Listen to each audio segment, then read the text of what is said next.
my happiness, I'm overjoyed. It's incredible, Carol, let me tell you.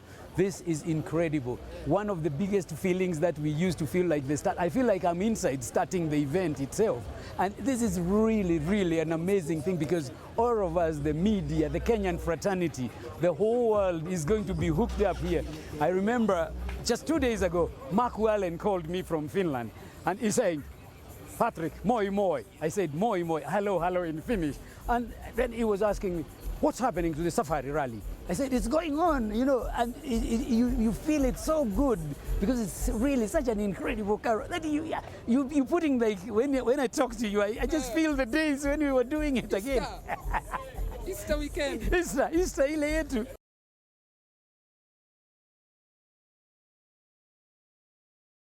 Such a big, amazing boost that Betika has done, and we have to really, really loud them up. We have to congratulate them because it's been amazing.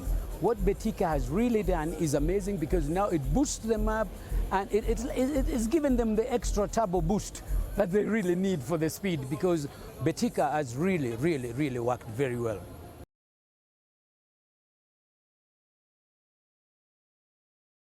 Just want them to finish. I'm longing for them to come here and finish that. I hear they have finished the event. It's the biggest achievement that you can be able to do.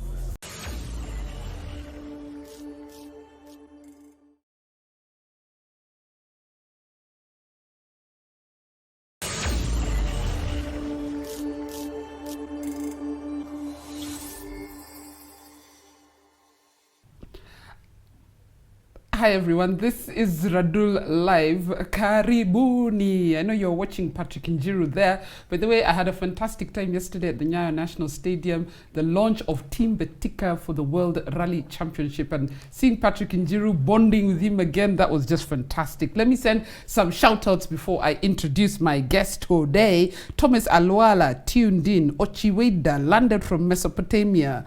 Xavier Gitao Masharia Tigris is locked. You guys, stop taking us through the Bible when we know you're just here in Thika and Jericho. Yeah, Edgar Majale tuned in. Yes, guys, please share the link. Mary Oyath tuned. I personally know Ray Oruo, and I can bet the team is in good hands with him at the helm. Hey, yani my Luo friend, he has already paid people. Otieno Hussein Brian tuned. Wodrespa already tuned. Yeah. Guys, allow me to introduce Raymond Oruo, the acting CEO of Gor Mahia, CEO of Pacific Sports. Habari yako? Salama sana. Who is this Mary Oyath? You've already paid something to praise you before we've even started. I know people. By the way, Ray, we've known each other forever. I feel like this is a reunion of sorts.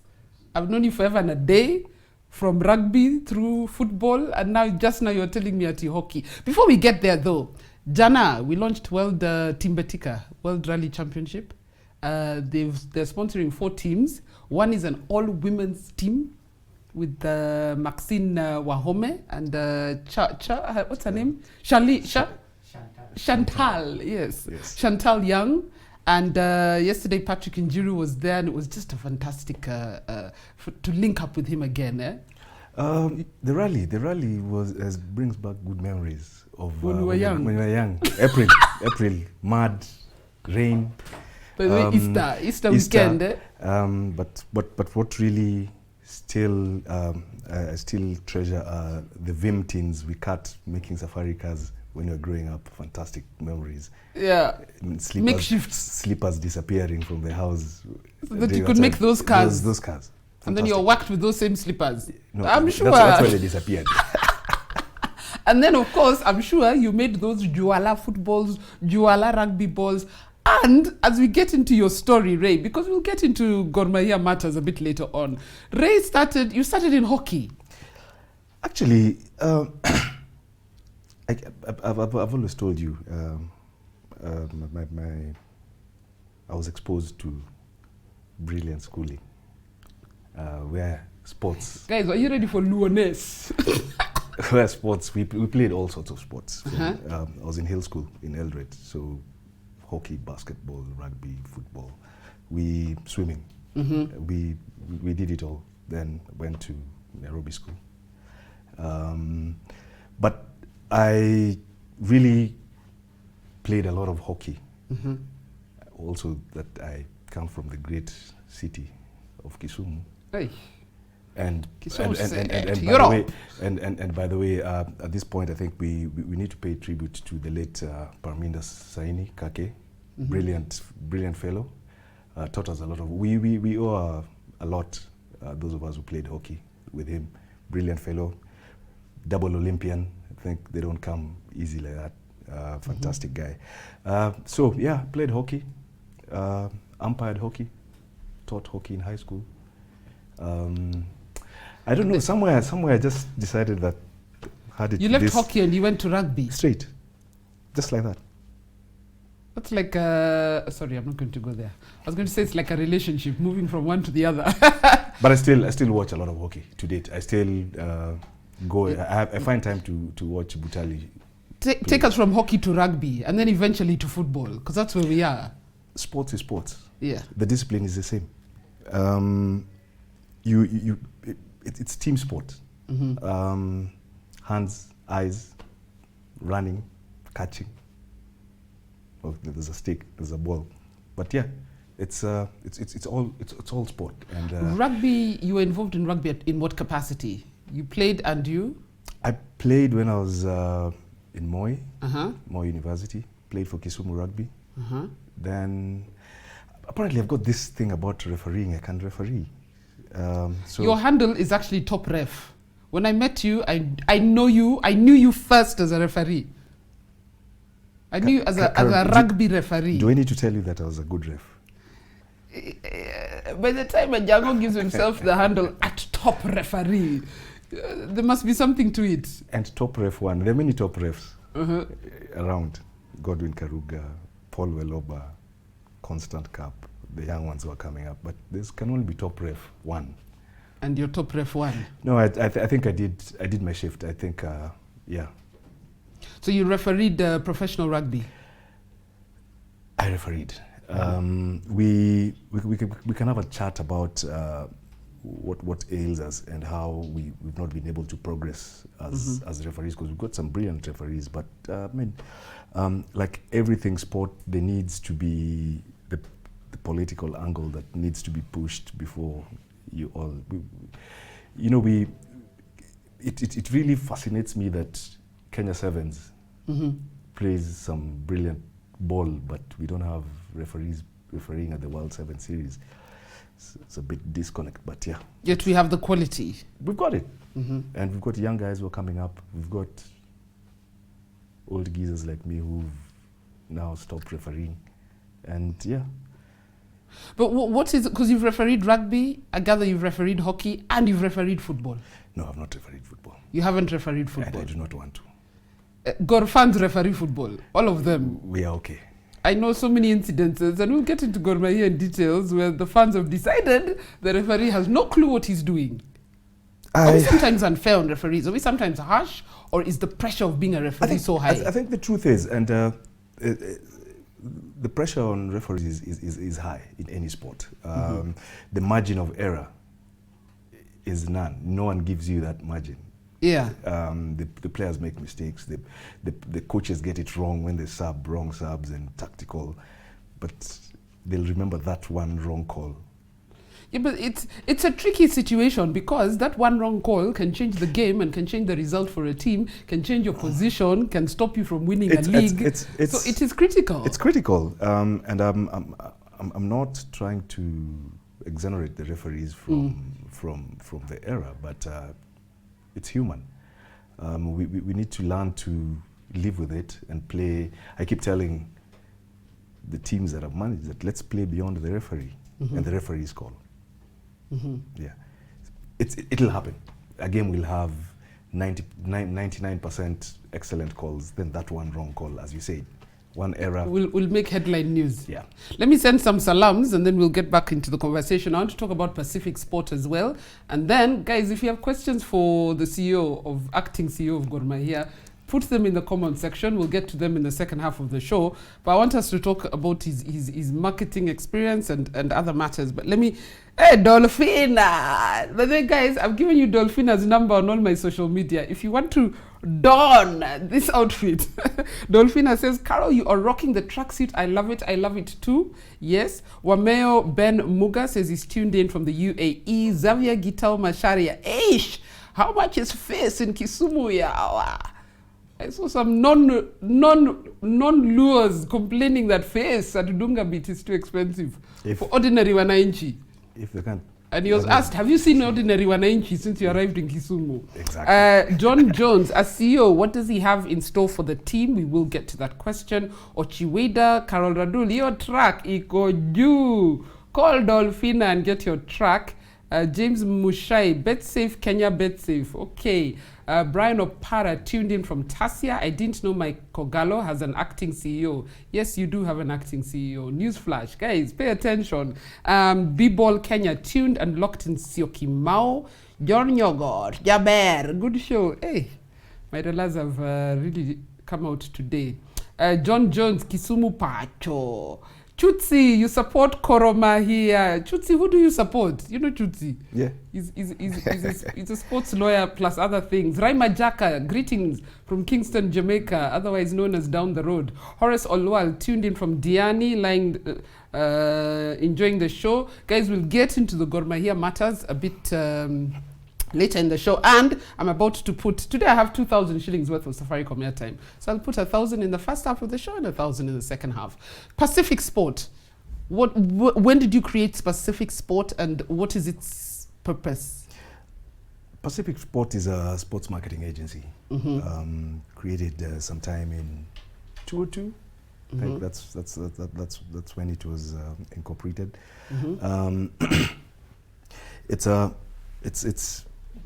It's an agency, any sports agency that does a variety of things, from sponsorship marketing, sports management, branding, and everything to do with sports. Basically, we use sports as a platform for brand engagement and brand. Because there's not enough of that being done in Kenya. Because I see when all these big corporates want to sponsor something, they always look for musicians, they look for radio presenters, they look for other famous people to represent their brands, not realizing that clubs and sports personalities, it doesn't get bigger than that. Sports is a big industry. We're doing it, probably not using sports agencies. I know a lot of corporates use their PR agencies and advertising agencies to do that, but we're getting there. And for me, where I sit, I think we've hardly scratched the surface in terms of sports marketing exploitation in this end of the world. But I think it's work in progress, and there are good things happening. For sports management. I hope these good things, when we're talking about Gor Mahia, are going to trickle down. We will talk about it, but it's a chicken and egg situation, which I will explain that using the position you had, because a few years ago you were working at for KCB, yeah, and you were doing the marketing for their sports teams. Yeah. Yeah. What was that experience like? And because I'm not sure if you want to discuss Domes in public, but there's a time you were a little bit frustrated with what you wanted to do versus what you were able to do. I must say that brilliant experience. I think KCB is one of those first corporates that one have have a big sponsorship arm in their marketing division, but two, also sponsor a lot of teams, sports teams. So they've got football, they've got rugby, you know, rally, golf, volleyball women. So there was need to harness that and look after sports sponsorships. But I think one of the greatest triggers for getting me on board was the relegation of KCB from Kenya Premier League at that point. to NSL. Yeah. Relegation is one thing I'd never wish any team, man. It's hard work. Unfortunately, it has to go. It has to happen. It has to happen. Really hard work. Sometimes you got that frustration in that these are corporate and they're corporate ways of doing things, but there's also sports. Sometimes it's not very clear cut that there's some gray areas that you need to navigate. So But it's no secret that once KCB was relegated, the company was like, do you really want to stay in the football space? I don't think so. I think it was just an issue of asking whether it's value. It's value. But at the end of the day, you sit down and show them value and work towards going up. My concern, I must say from the onset that the management at KCB were brilliant and they really supported sports, and the pressure of qualification to the Premier League kind of died, and that's the year when using that as an example, I'm not saying this is where KCB was, but using it as an example of corporate clubs. Are some corporates, and we're not talking about KCB here, are some corporates in sport for the wrong reasons? Because the teams appear to be just a CSR, and when things don't go their way, it's so easy to drop them. You would never see a major club. Gor Mahia, heaven forbid, is relegated. The club will never be disbanded. Kenya will be disbanded before Gor Mahia is ever disbanded. But you see, the difference between why corporates are in and whether there should be a situation where we have clubs only sponsored by corporates, as opposed to corporates owning the clubs. And we've seen what happened with Stima. Is it in? Is it out? You just wake up one day and you say, you know what, we no longer have a budget. Hockey, the same thing happened with Telkom the ladies. Yeah. They were winners forever, but the company woke up one day and like, we can't afford them anymore, Sad situation, but I think I'll just talk about my experience at KCB. I think they're in it for the right reasons. They've had the teams for very long. I know years back they cut the budgets and what do you call it? Realigned. Let's call it realigned. And basketball. Corporate speak. Basketball was dropped. Remember, KCB Lions used to be one of the. So they dropped the basketball team. But I think they're in it for the long run. I can't speak for them, but my experience there shows that I think they're in it. It's a debate that's good to have, healthy to have. Very many. The list is endless. Pan paper, Share Karuturi. What was that? Those are in Naivasha also. Naivasha also had another one. Oserian, Fastac. Sony, we saw them go down. We've seen so many clubs go down. Yeah. So it's endless. It's one of those budget lines that's usually the first to go before anything else. But if you look at it, if the corporates looked at it and put value in it properly, I don't think it should be the first to go. Because it's a platform like any other. It's like advertising. You will not stop advertising as long as you're in operation. So it's one of those things that needs to be given some serious thought. Put people to look at it, take care of it. Don't throw money into something and expect it to. As a marketer, do you think our sports people and sports clubs have done enough to attract corporates? Or is that where agencies like yours come? Are you consultants for clubs as well? I think there's two elements in it. The clubs have not done enough. Our sports has not done enough to position themselves properly for brands to jump on.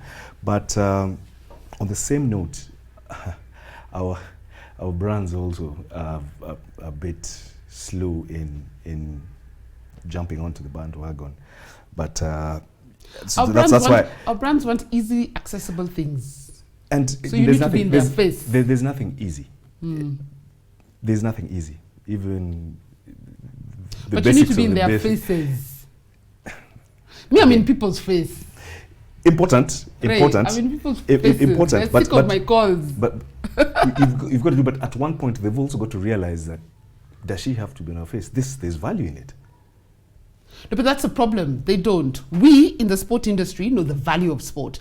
People outside the industry, if they're looking for where to spend their money, look at, let me give an example of Tusker. Tusker will go and spend I don't know how much on Project Fame. Yet that is they don't, well, not maybe they don't know, but it's an easier sale maybe than going to uplift the club. I desist from talking about brands that are not present. Okay. We can have. Hey, you're politically correct. You never know where the next call is going to come from. But yeah, I hear you. Tusker is a big club. Tusker is a big brand. People call it a national brand. I honestly feel, from where sometimes I sit, I say, give me this Tusker. I show you what to do with it. But yes, it's just an example, and we're using Tusker as an example, you know, as it's a brand example.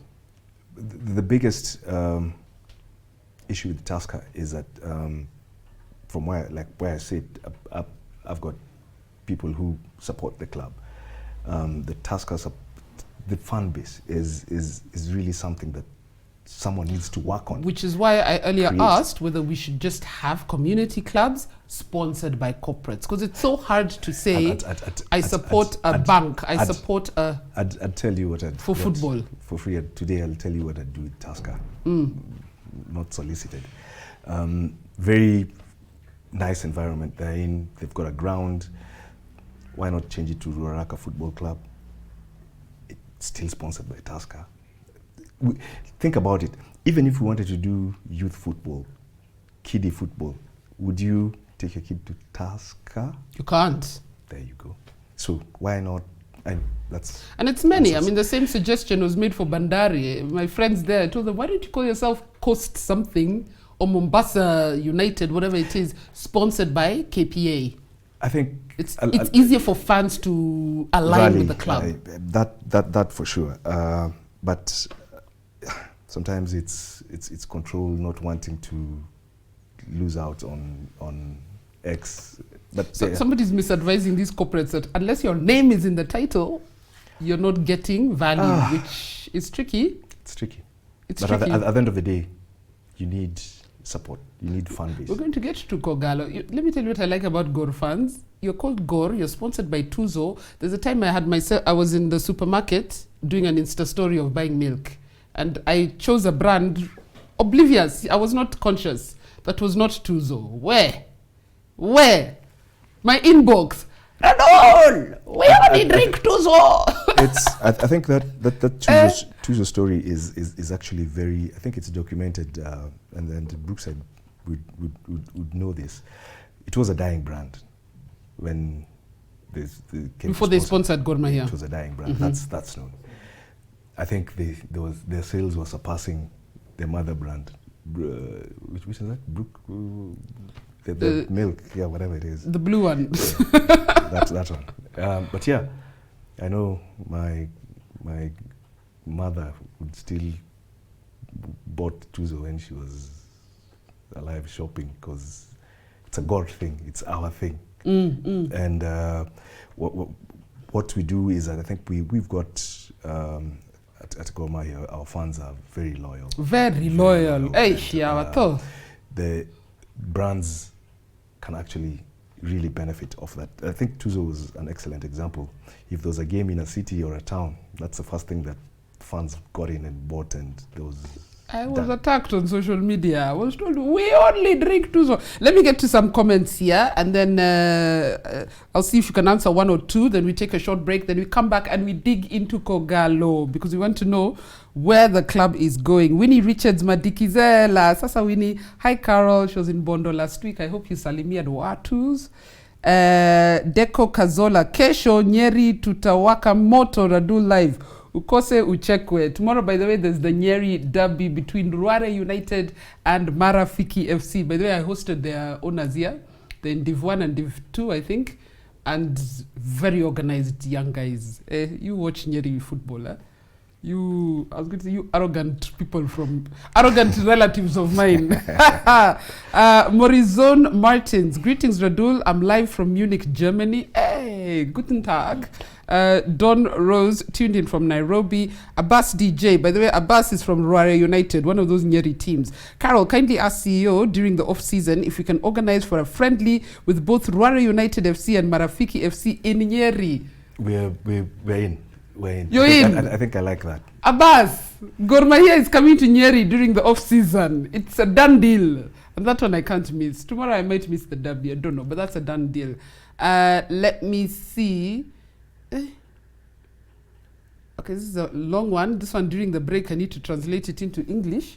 Somebody has written a long one. It's in Luo English and Swahili. Ngesti DS Dungamata says, what are the main challenges an amateur, if not a professional football club like Gor Mahia face from a marketing perspective? That you can answer. The main challenges an amateur team would face when it comes to marketing. I think we touched on it earlier. Just the packaging yourself. I think that's a challenge that a lot of clubs are facing at the moment.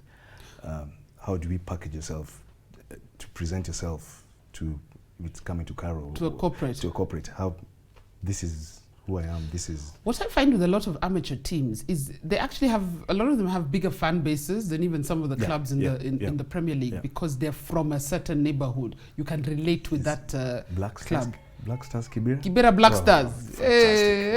See, I know. Do you know? We know, we have... So you live on this road and Chris Darling is just down here and Kibera is his hood. Chris won't give us peace. If there's something in Kibera, we won't be allowed to stay home. Otieno Hussein Brian, CEO, should scout the best players who can help boost the Kogalo squad. Derek Otanga, the KCB striker, should join Kogalo. Are you ready for that? We're being told what to do.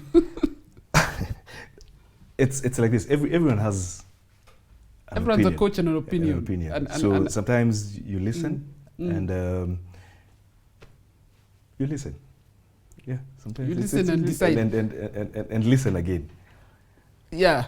Anyway, I want us to take a break because I want us to talk about Gor Mahia only. When we come back after the break, we're going to get deep into Kogalo matters because now we've talked generally. Now we'll talk marketing for Kogalo, branding for Kogalo, buying of players, where you're going to finish in the league. All that is coming up after the break. So let's take a short break and we'll see you shortly.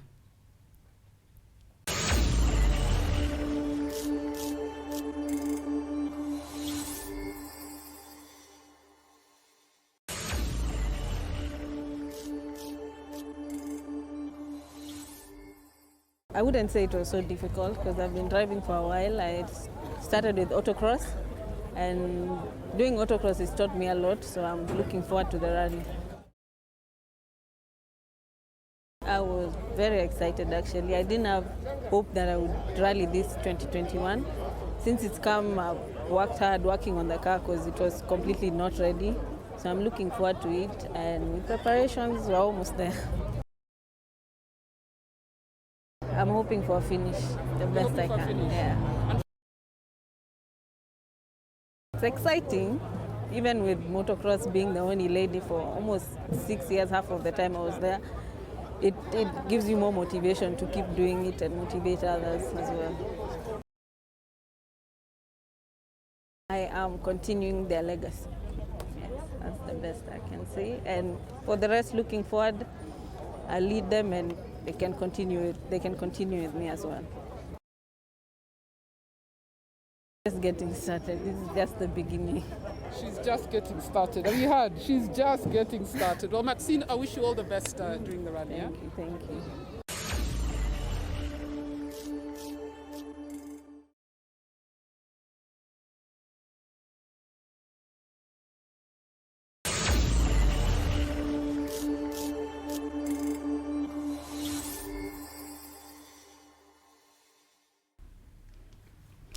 Welcome back. This is Radull Live. By the way, I hope you enjoyed that little feature we played with Maxine Wahome. She is only 19 years old and she'll be leading the one of the all-women's teams at the World Rally Championship. If I'm not wrong, it's the only Kenyan all-women team. Her and Chantal Young, who are her navigator, will be representing Kenya at the World Rally Championships. Team Betika, yes, and that will be from the 24th to the 27th of June. By the way, have you booked? I'm here with Oruo, acting CEO of Gor Mahia. Have you booked your place in Naivasha yet for the rally? I hear Naivasha is full. I mean, if you haven't booked now, I mean, you're late. But I know people. But you can make a call. By the way, I'm told Naivasha is almost house full. Nakuru filling up fast, although I'm told Nakuru is a little bit far. But if you want, get somewhere to stay in Elementaita, because during the World Rally Championship, guys, things will be hot in Naivasha. Maybe I'll treat my crew. Maybe we're going to do Radull live from Naivasha. Good. That's a good one. See, they're all happy. By the way, when I say crew, it will become so small when we have to travel. So stop smiling. Ray, the burning question. You're in that Gor Mahia seat. For me, I was on Jalas's show earlier this week, and he said I attacked him because I was telling him a club like Gor Mahia. Yes, you're the biggest club in Kenya, depending on who you're speaking to. My friends in Kakamega may disagree and say it's AFC Leopards, but those are details. A club like Gor Mahia, for me, should be a model club on how a club is run in terms of sponsorship, in terms of the best players, in terms of pay of the players, in terms of having your own grounds, in terms of merchandising, all this stuff. Gor Mahia should lead. But what we're seeing now, and this is what I told Jalas, are teams like City Stars or teams like Wazito who are getting their backroom in order. They don't yet have the fan base, but they're getting although Kawangware and City Stars, you never know. But they don't yet have the Gor fan base, which makes things so easy already for a club like Gor. When are we going to see Gor Mahia get to the next level? And what are your plans as acting CEO? Actually, if you can as acting, do much. I actually don't like the word next level. What's the next level? Where are we? The next level is where you're not going to lose a player to Simba in Tanzania. You're not going to have players on a go slow because allowances haven't been paid. Carol, let's face it. Yes. And I'll be very blunt here. We are not at the same level with Kaiser Chiefs. We're not at the same level with Mamelodi. We're not at the same level with Al Ahly, Zamalek. Why? The point is this: we've got to look at it from a historical perspective and fast track it to where we are. Like many things, sports in this country, we've lagged behind in changing with the times. One thing that I'll take you back to is my first sport of hockey. At one point, we were number 4 in the world. In hockey? In the world? Yes, with our Indian Kenyans.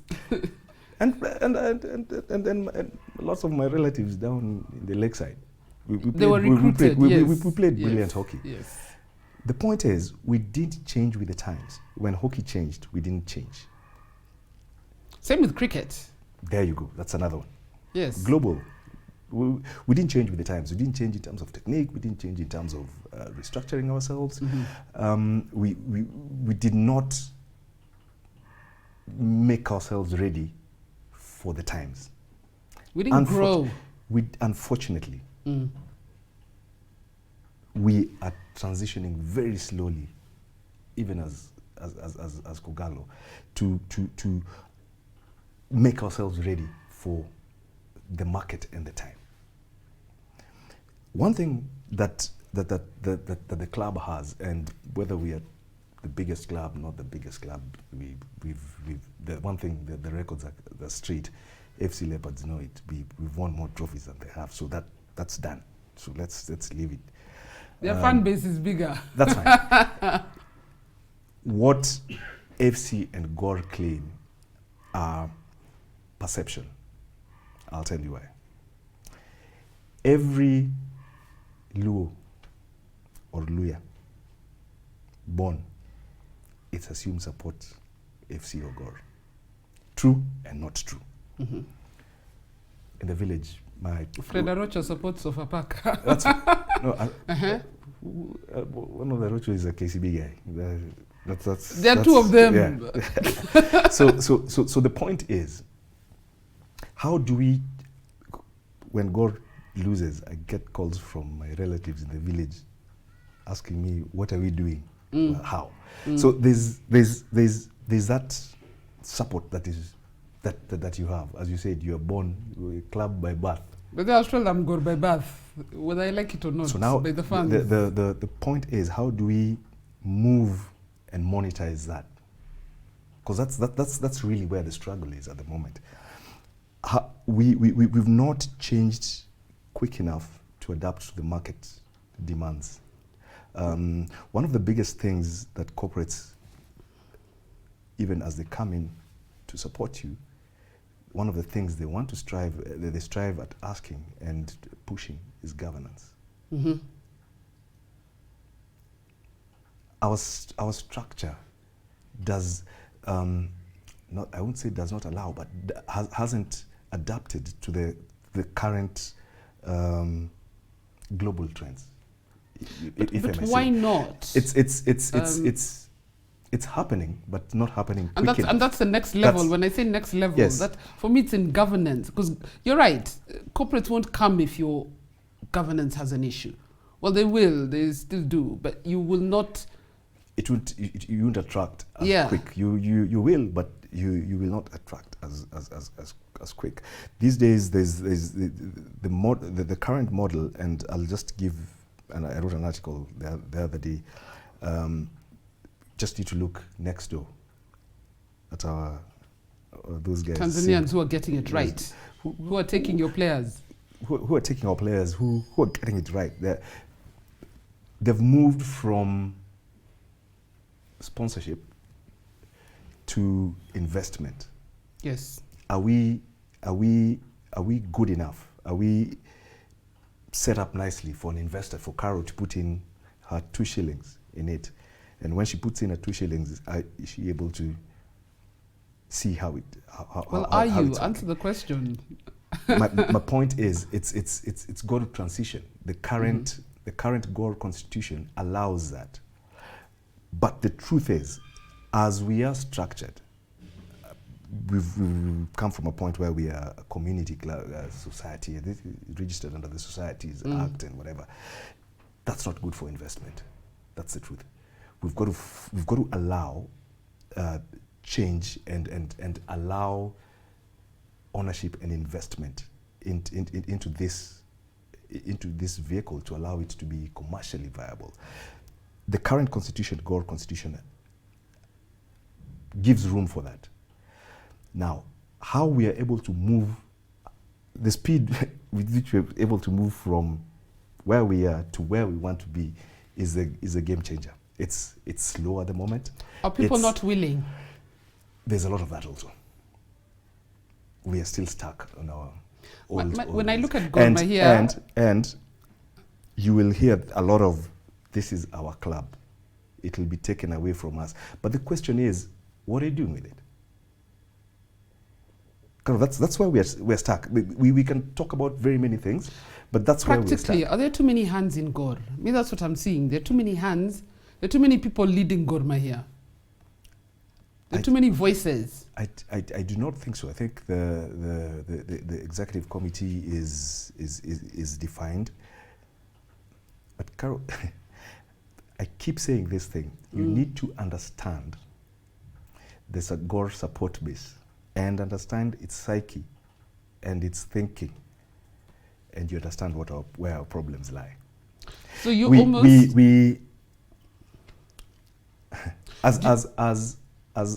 and now I'm talking as a supporter, not as a CEO. I've removed myself and trying to help you define who we are. Very entitled. It's ours. We can. We make the decisions. We decide. I'll say it in Luo, so I think it hits for Wadak Katiyonge. You know, it's you get the point. So that's what we need to move out of to progress. So you feel that the fans, first of all, we all love Gor Mahia, but we need to take a step back. I think what we also need is civic education of the fans. Yeah.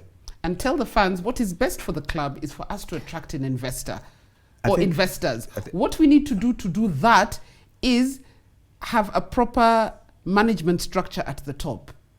Rachier is my good friend, but he's been resigning. Mara he resigns, Mara he doesn't. 3 years ago, was it 2 years ago, he said this is my last year. He's gone, he's not gone. It's Carol, I think for me there just seems to be a bit of a mess at the top. I don't think it's a mess, and you just need to align to the current thinking. I'll take a pause on that and just draw some parallels. The European Super League, and well, that was all Moneyball speaking, right? But guys then realized that the fans have a stake in this game. So I think, and the plan at Gor at the moment is, how do we take the game back to the fans, where they have a say and an input in how we do things. I say this because it's one thing to say you're a Gor supporter, but how are you involved in it, apart from when there are elections? So I think the bigger plan right now is to try and get people involved directly, right? So you've got your executive that's there, but then you've got to work through the branches and make sure that people, on board people, in a way they feel directly attached to the club. The thinking is, with the fan base that we have at the moment, we can actually go the Barcelona way, use the it's the Barcelona model, where for a very long time Barcelona did have a sponsor, right? It was a Catalonian club, right? Owned by the people, driven by the people. In fact, they would only for the longest they would only wear UNICEF. Yeah. So the point is, I think we can achieve that if we go back and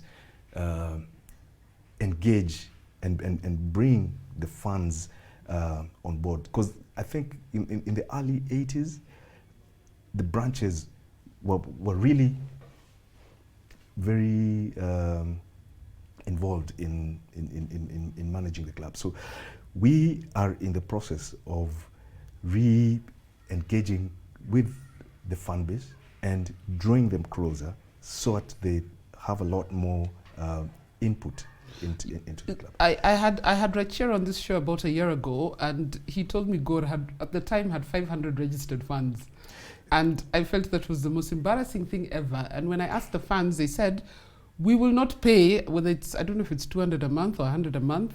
I think it used to be 100, 1,200 a year for membership, and I think it went up to 2,400 or something.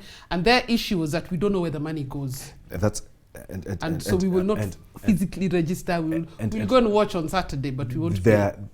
So there you go. So there's the Gor, ardent Gor follower, who one never goes to the game but follows what Gor does. There's a guy who goes to the stadium, and the guy who's paid. Ideally, you should try and convert the first group into watching the games and eventually paying membership. The biggest issue affecting our club at the moment is a trust issue. Trust in this way: the fans don't trust the management. The players don't trust the management. The fans sometimes don't trust the players, right? So if we addressed our trust issues and ideally just bring people on board, because if you bring people on board, Carol, if the fans know what is happening, things will change. That's for sure. And I don't think even the chairman knows that our fundamental issues, apart from the governance bit, is that trust element that kind of disappeared at one point. You know, I think the challenge for a lot of fans in Gor Mahia, and by the way, with the potential number of fans you have, you can actually survive without getting sponsorship. Yep. But I think what irks the fans is that despite the fact that they were paying membership, you still see players going on go-slows, you still see Gor asking for handouts for this, and there's a harambe for this, and there's this for this, you know. And for me, if I know I'm paying the club and you're still fundraising, hey. I think the other thing that we must accept that if you want to play with the big boys, if you want to play in the Champions League, it's not cheap, Carol. You will not play in the Champions League quarterfinal with a big top 8 with a 2 shilling budget. Nah, Yeah. It won't happen. You won't attract the best talent. You won't attract top quality. So what has happened is that the years when Gor has done pretty well, when we had your Kageres, Tuisenges, and Aucho, I really love that squad, by the way. It's expensive. It's not cheap. The monthly wage bill was over 5 million shillings. Not cheap. What our good sponsors give us can hardly support just the wage bill for a year. In fact, if you took all of it and put it on the wage bill, it wouldn't survive a year. Yeah. So you've got to look for other things. You've got to then makes it even harder during this time of the pandemic. There are no sponsors. There are no funds. Funds allowed. So even the little that you'd have got from collection is not there. So we've got to do 2 things as we reevaluate where we are. We've got to manage the wage bill. And as you said, don't say manage the wage bill. When my boss says that, it means we're cutting costs. That's the truth. So do you have unnecessary costs in the club? We've got to manage even just the salary bill. That's the truth. But you want the reason you're losing players to Simba and other clubs is because you're already, maybe your salaries are competitive in the Kenyan Premier League, but they're not competitive regionally. And that's why I said. And that's why I said that if you're going to play big ball, then our 2 shilling budget will not really. Unfortunately, because the truth is, if for example you look at the Simba wage bill, I think it's way above what our clubs can afford. Yeah. But they've got the investment that's model. In fact, if I can get to this question, because you're partially answering it, from Raila Ochuka. He says, niko na swali kwa CEO. They said waliform committee ya come up with ideas vile watafanya Gor iwe more financially stable. Rachir said possibly watatumia the Simba model. Is it true? And that means selling almost 49% shares to interested private entrepreneurs. And that's what I said, that the constitution currently allows that. You've got to. But will the funds? You've got to then form a company that then handles the commercial bit, and you can sell 49. Again, just depends on how you look at it. Shares. You can I usually say you can even sell 30%. And remember, if you buy 30% of shares in the club, you're the single most individual who's controlling. So I never see the fear of selling, but we've got to then form that vehicle that allows that. It's not there in the constitution right now. It's there. It allows what the constitution say, and these constitutions are very funny. People who draft them. It says the Gor Constitution gives an article where it talks about a transitional committee that looks at the model. You see, it doesn't define. It looks at a model that will work. But yes, that's a model that works. Whether it to be viable for our market, as again you understand we are peculiar as we were called, is another issue. In fact, someone here says, Karani Kimosabe, the football revolution was too fast-paced for Kenya Bwana. Playing catch-up imekuwa tough. Paka is written TAFF. Yeah, it's Willing Yonge, think about it. Look at even South Africa model. I think all the top clubs are owned by individuals. Oh, it's true. In fact, this Willie Nyongesa is asking, why is he saying we're not in the same level with South African clubs when Gor has the largest fan base here in Kenya? And I think that is the issue. The point is... funds don't sustain a club. I think that's what people don't, not Not 100%. 100%. It's a 360. Yeah. You need the funds to get the corporate sponsorship, but it's the corporate money. It's It's your structure. Is there an investor putting in? As we've said, BetSafe gives us is it 55 million. That's not enough to even just sustain the salary. So you need the large fan base, but the fan base also have to register, because when you go to a corporate, you have to show them. You need to change it from just being a fan Yeah. to doing the next thing, and that's what I was talking about. You've got to then draw them in to engage them and monetize. Change it from just being. Where I see Gor fans are willing. Yes. So you as acting CEO, I don't know what the transition is supposed to be and how you're supposed to go from acting to real CEO. I don't know what that process is. I don't know if you want to explain it. But what the fans, I think, are willing to support Gor Mahia with everything that they have. They just need to be assured that you, the management, are going to put the money to good use. And that is why I and say use them to then get more sponsorship. And that's what I said. That's the plan. That's on the road. I think if I quote the SG right, we've got to take the team back to the people, and the idea is to raise $2 million from us, within us, to in the next 3-4 months, using our people, our funds, and that's and remember, we've got to take it and show them how their involvement would progress the club, and breaking down those trust issues. That's hard, because you're changing the mindset. It's hard work, but it's got to be done. It's got to be done. I think the current executive is committed to it. It's a way that we've got to do it. The pandemic has really taught us that. Has messed up things. We've got to go back and do the right thing with the people. You see, like right now, you're telling me BetSafe give you 55 million. What I find strange in Kenya, and it's not just Gor Mahia, is that corporates come and tell us how much they're giving us, not us demanding how much we need, how much we feel our value is, because that's what it should be. God should be on the table and saying, 100 million, take it or leave it. Unfortunately, there's no line. If you don't take BetSafe's money, no one else is waiting with anything else. So it's, unfortunately, the power is with the corporates when the power should be with brand Gor Mahia. Let's maybe crunch some numbers so that we look at it.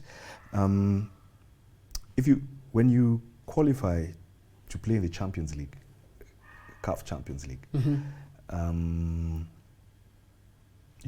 to qualify you need to win the league, right? That's, I think now it's 5 million shillings you get as prize money. Let's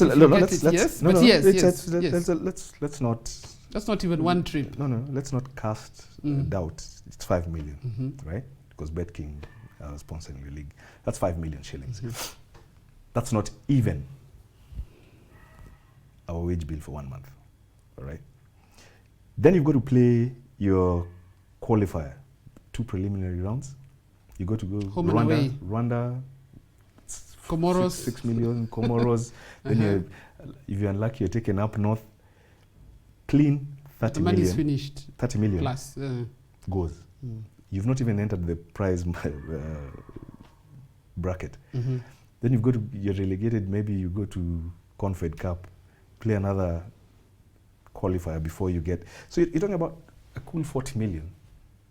That's not accounted for. No one, where you get it, it's your problem.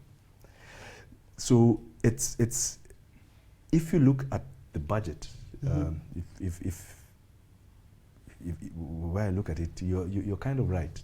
Your 100, 150, 120 would be the kind of budget. The bare minimum. That would really get you. So you're not far from it.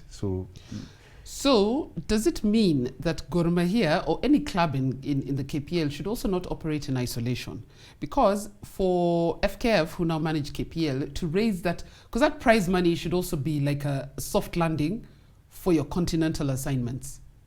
But for FKF to afford to give more than 5 million to the winner of the league, the whole league as a whole has to have Needs to make raised money. its Yep. value in terms of branding and its attraction of corporates. That's it. So we've got to go back to the individual clubs, build it up such that when we're talking about the league and the league sponsorship and the prize money, it's then of real The money is substance. coming in from so many different directions. So many different directions. And when you're talking to someone and winning, when I look at the Nedbank Cup in South Africa, the winner gets 7 million rand. That's just the cup. That's not the league. That's about 70 million. 80 million, yeah. Actually, the winner of the PSL, and I'm talking about 8 years ago, was already getting 100 million shillings as a winner of the South African League. Yeah. So that guy who was saying, why are we not on the same level? That's why we're not on the same level. Yes, right now, it's gone up. It's gone up. And many things, broadcast, don't go far. Next door neighbor, Azam, sponsors is the broadcast sponsor of the Tanzanian Premier League. You've seen the kind of money they signed up. So sport without broadcast partner also doesn't work. You won't get the big bucks without broadcast. So you're right that the clubs need to really reevaluate themselves. We need to look at the league as a whole. The clubs building up to the league as a whole. This is a question from Brian Oparo, which is to Gor Mahia. Can Raymond please confirm if Gor Mahia has been served with a transfer ban by FIFA, and have they started negotiating for contract extensions, or players will walk out as free agents as witnessed in the past windows? But that's been a big issue in Gor Mahia. Eh? Contracts. Just to clarify, contracts run out at different times for different players. So that discussion is an ongoing conversation. But now that you have a transfer ban, and I believe you do have the transfer ban. When people talk about not talking to the players, it's an engagement. There's the player, there's the agent, there's competing interest. No one sits down and just lets contract run out. Negotiations. But it happens too often. Maybe you need to change your negotiating team. Not really, Carol. You need to understand the market. You know, if you're telling me that we're the loss to our local rivals is often, I'd listen to you. If Simba comes knocking with the salary that's whatever, you may be talking to him, but he looks at you and tells you, my friend. I'm not talking about the player leaving. By the way, it happens all over the world. But don't let him leave for free. Tie him down to a contract so that when Simba do come... The point is this, and we must also be cognizant of that fact. Sometimes many a times we've not kept up our end of the bargain. In terms of the contractual obligation, so it puts us at odds, right? I think it's sometimes it's fact. It's not something that you can even hide about. And because of that, I will go back to your earlier question. Yes, it's well documented that because of accrued salaries and fallback, yes, the governing body has sanctioned, and we shall not be trading in the market. And as I said, regrettably, that we've fallen back in our commitments, contractual commitments in the past. Now that you have the transfer ban, are you making sure you keep your players so that Gor is competitive? Gor will remain competitive, and as I said before the show, not if we win the league. When we win it this year, I shall come back to this show. Carol, we started off the league badly. That's no secret. Our beginning of the season was not good. We lost games that we shouldn't have lost. I was talking to a friend of mine actually Ken Okaka is telling me the following games you can win. These ones you will not. You will not. We've ticked a few boxes that he had given us, but the problem is those ones he had expected us to win, we lost. But I think the team is getting its groove back. In shape. The truth is, these are tough economic terms, and I think what we've done is also laid it bare to the players that this is the situation. This is the situation we're working around,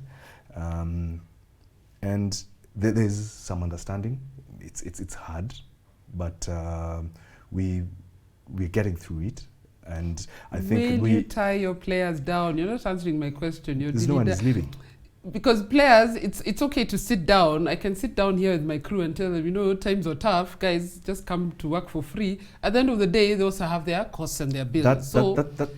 If someone else comes calling, you can't blame somebody who didn't I say chases that? a dollar. Didn't I say that at the beginning? So what are you going to do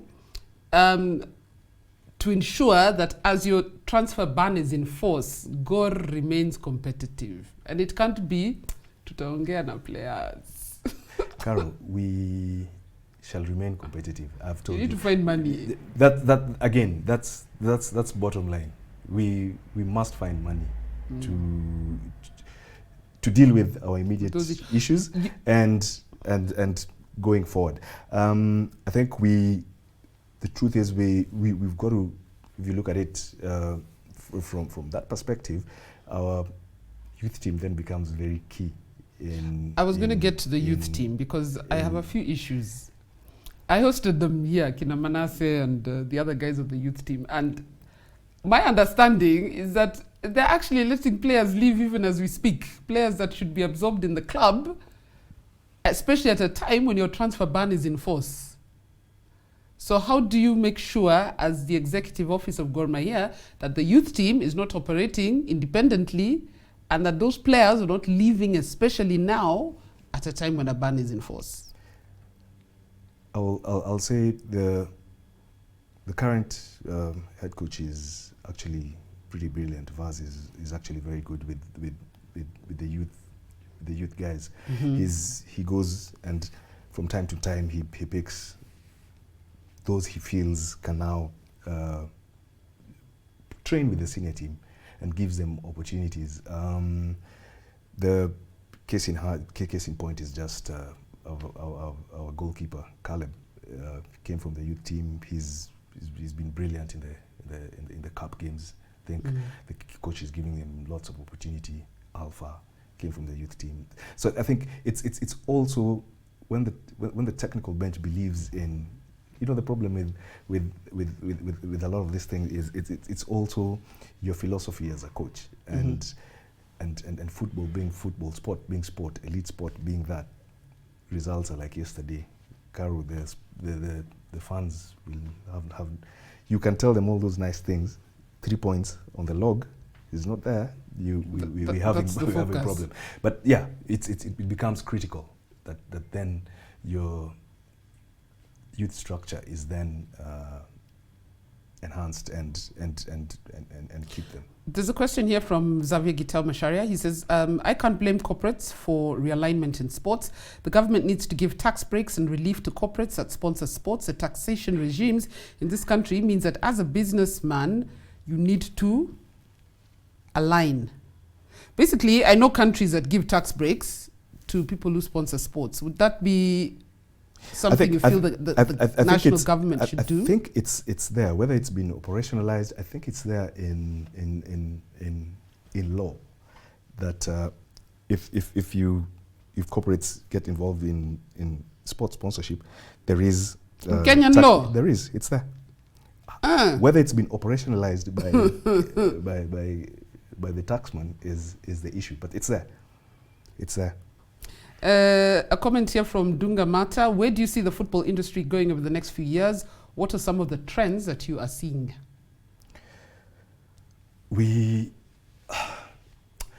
Although with COVID, it's so hard to see a trend. Everyone is in desperation mode. I think we've got to look inward, and as you said, I liked what you said earlier. We've got to look inward and strengthen our league. Strengthening our league means strengthening our clubs. I sometimes say we, and I think is it Nyende who wrote in the Nation about guys going for continental football. I think it was sometime early this week. Maybe we need to take a back seat and say, are we ticking the right boxes in our league? Is it competitive enough that then allows us to participate? Those are the questions I asked myself when I was watching Chan. Are we, when you looked at the final, can we honestly sit and say, yeah, if I pick my best team in the Premier League locals, are we good enough to? Can we compete in that? Can we compete in that? Those are the questions we should be asking ourselves as the football industry. There's a question here. I've lost it, but it was about whether Gora scouting. Someone was saying there's a lot of talent in the. Oh, here, John Jones. Does Gor Mahia have scouts in the grassroots, because we have very talented young players there, or are they just signing well-known players? I think that's the scouts. We get players from all over. You've got to do a bit of both. Homework. You've got to do your homework and get your talented locals. But as you also said, if you're going to compete with the big boys, you will also need the big boys. You need to sign in the big boys from wherever. I think you need a mixture, because you also need to be thinking about the next generation. True that, yeah. There's a whole argument here about whether Ingwe or Gor is the biggest club, and they're going on and on. Brian Oparo says, Kipkamoi, Leonard, he says, Gor has the most trophies and brags of having a bigger fan base, not only in Kenya, but in neighboring countries too. Hey, my people. Then AFC people are saying, no, they have a bigger fan base. The fact is, they're more Luyas than Luas. But both clubs have managed to cut across, even with the other tribes. There's someone here, Dunga Mata, is asking, can you kindly tell us about the club's digital strategy from a commercial standpoint? And I'm not sure if he means, and I'm ashamed to say Gor Mahia do not yet have digital ticketing, but also in terms of using the digital space to market and brand yourself. I think when you look at the whole commercial standpoint, we need to look at more than just the traditional revenue streams. We've got to expand the base. We can't rely on gate collection and sponsorship only. We've got to then look at the whole spectrum, your digital, your other revenues, merchandise, and whether you're looking super in that. Thank you. And I'm told I'm wearing a suit. Abbas DJ, he says, wait, is that a Polo CEO is rocking Kweli Sirikal on the show, and Radull, that suit. Is this a suit? Okay, it's a track suit. And this is my friend from Nyeri. So as we're saying, we've got to look at varied commercial revenue streams and monetize and commercialize them to the maximum. I think there's a lot of work that still needs to be done. We can't say that we've attained it. There's always room to better what's. Gor Stadium, when is that coming? I think Carol, when you look matters Stadia, I think we need to be clear. I'm of a different school of thought about stadium. Stadiums are very expensive to maintain. All right, that's my opinion, and we've all agreed. We've adjusted from getting from state of the art to something decent enough to be available more widely in the country. Yes, which you're right. So state of the art are difficult to maintain, but even a club like Gor should have its own Toyoyo with stands, Again. Or it's Utali ground style. There's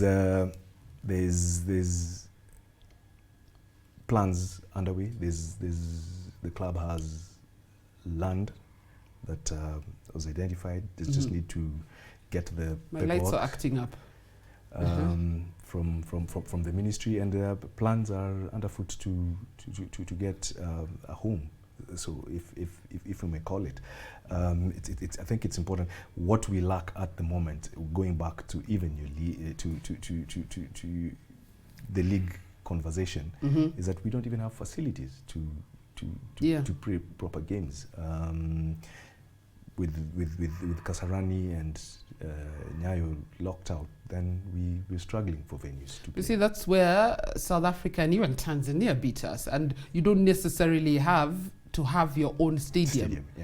You can share. Clubs share all the time. Stadiums are shared world over. Even in Milan, Inter Milan, AC Milan San share. San Siro is shared. So I mean, between Gor and AFC, I would come develop one ground. It's owned by both clubs, and then you lease it out to other clubs. So that's how you maintain it. Because the government will wait for these stadiums until until the cows come home. We're actually done with more than an hour. Ray. Time goes when you're having fun. When you're having fun, you are not sweating. No. This is everyday conversation.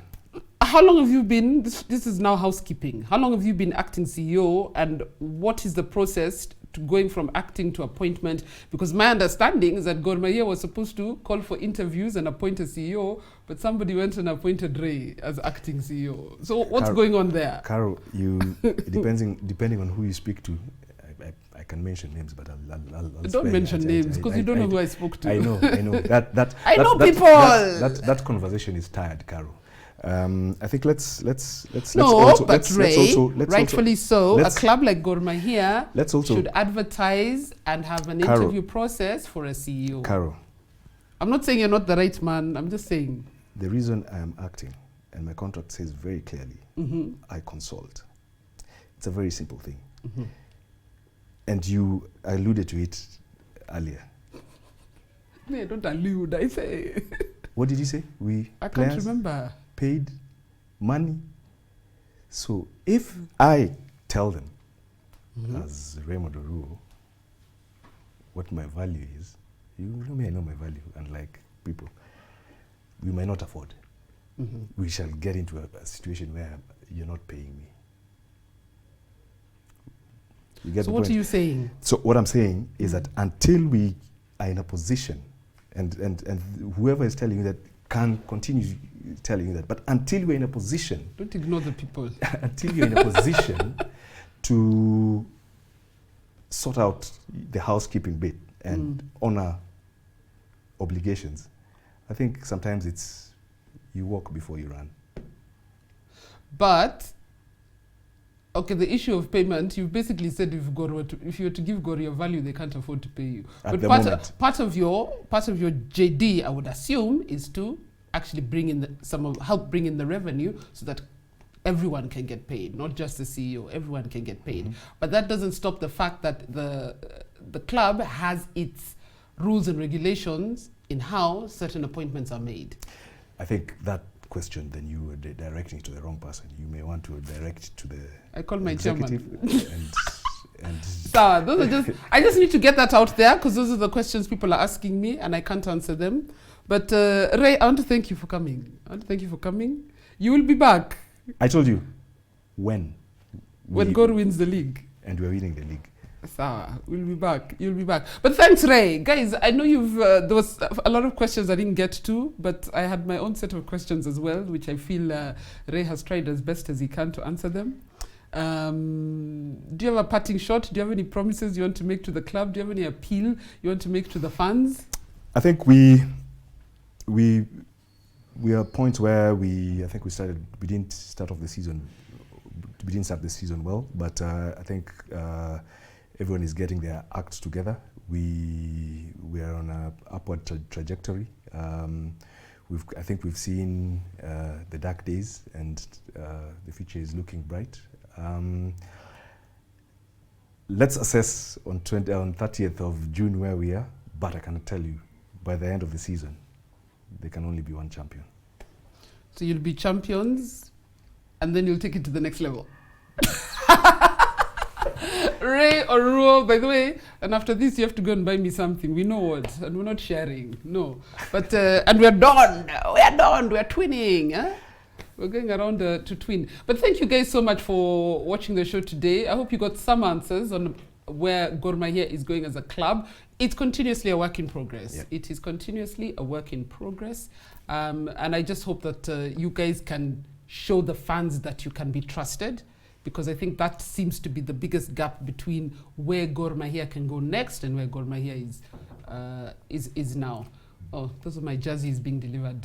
I'm always buying jerseys. But thank you guys for watching, and we'll see you again next week on Radull Live for another great show where we get to know more about Kenyan sport. So see you next week. Thank you, Ray. Thank you, Carol.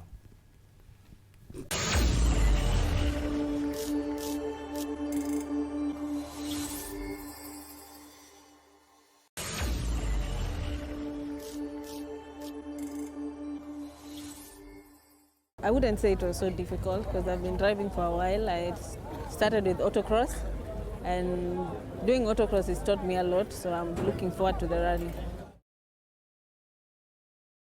I was very excited actually. I didn't have hope that I would rally this 2021. Since it's come, I've worked hard working on the car because it was completely not ready.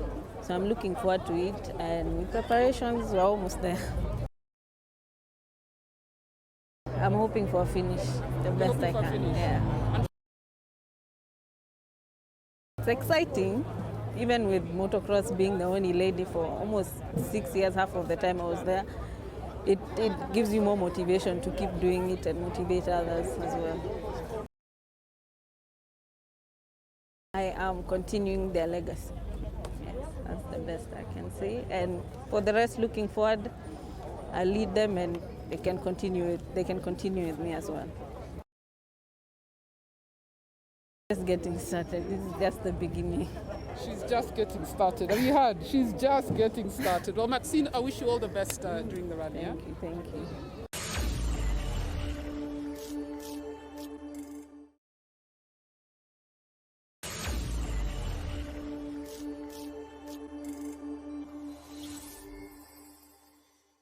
Mama mia, my happiness, I'm overjoyed. It's incredible, Carol, let me tell you. This is incredible. One of the biggest feelings that we used to feel like the start. I feel like I'm inside starting the event itself. And this is really, really an amazing thing because all of us, the media, the Kenyan fraternity, the whole world is going to be hooked up here. I remember just 2 days ago, Mark Wallen called me from Finland and he said, Patrick, moi moi. I said, moi moi, hello, hello in Finnish. And then he was asking me, what's happening to the Safari Rally? I said, it's going on, you know, and you feel it so good because it's really such an incredible car. That you putting like, when I talk to you, I just feel the days when we were doing it again. Easter weekend. Easter ile yetu.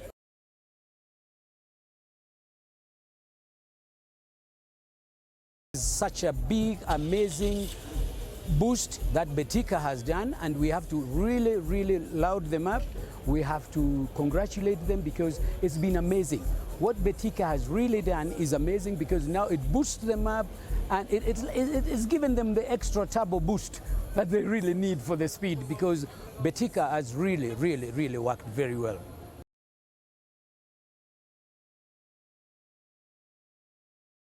Just want them to finish. I'm looking for them to come here and finish that. I hear they have finished the event. It's the biggest achievement that you can be able to do.